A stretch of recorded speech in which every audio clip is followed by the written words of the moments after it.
அளித்த காங்கிரஸ், இந்திய யூனியன் முஸ்லீம் லீக், விடுதலை சிறுத்தைகள் கட்சி, அதே போன்று இந்த அணியிலே இடம்பெற்றிருக்கக்கூடிய மறுமலர்ச்சி திராவிட முன்னேற்ற கழகம் ஆகிய 5 கட்சிகளினுடைய தலைவர்களுடைய சந்திப்பு நிகழ்ச்சிகளே நடந்தது.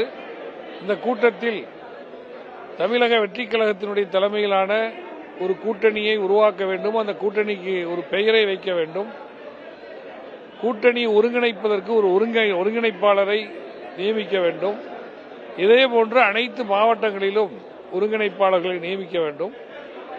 வெகு விரைவில் சந்திக்கக்கூடிய உள்ளாட்சி தேர்தலை ஆரோக்கியமாக சந்திப்பதற்குண்டான அனைத்து ஏற்பாடுகளையும் இந்த அரசு செய்ய வேண்டும் என்று சொன்னோம். முதலமைச்சர் எல்லா தலைவர்களும் பேசினார்கள். இறுதியாக பேசிய முதலமைச்சர் அவர்கள் மதசார்பின்மை பாதுகாக்கப்படும், சமூக நீதி பாதுகாக்கப்படும், தமிழ்நாட்டினுடைய முன்னேற்றத்திற்கான அனைத்து நடவடிக்கைகளும் எடுக்கப்படும், ஊழல் இல்லாத ஆட்சி உருவாக்கப்படும் என்ற வாக்குறுதியை கொடுத்து தொடர்ந்து நாம் சந்திப்போம். இந்த கூட்டணி மேலும் மேலும் வலுப்பெற்று தொடர்ந்து பல்லாண்டுகள் ஆட்சியிலே இருப்போம் என்பதையும் சூளுரையாக சொன்னார்.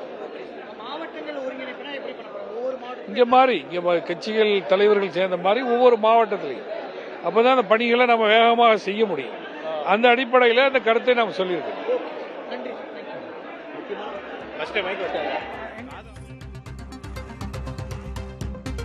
இந்திய யூனியன் முஸ்லீம் லீக் கட்சியினுடைய அபூபக்கர் செய்தியாளர்கள் சந்தித்த அந்த காட்சிகளை பார்த்தும் 5 கட்சி தலைவர்களின் சந்திப்பாக இது நடந்து முடிந்திருக்கிறது என்றும் கூட்டணிக்கு ஒருங்கிணைப்பாளர், கூட்டணிக்கு பெயர் விரைவில் தேர்வு செய்யப்படும் என்றும் அவர் தெரிவித்திருக்கிறார். கூட்டத்தில் பேசப்பட்ட பல்வேறு விஷயங்களை அவர் புதிய தலைமுறைக்கு பகிர்ந்திருந்தார். அதனை பார்த்தோம்.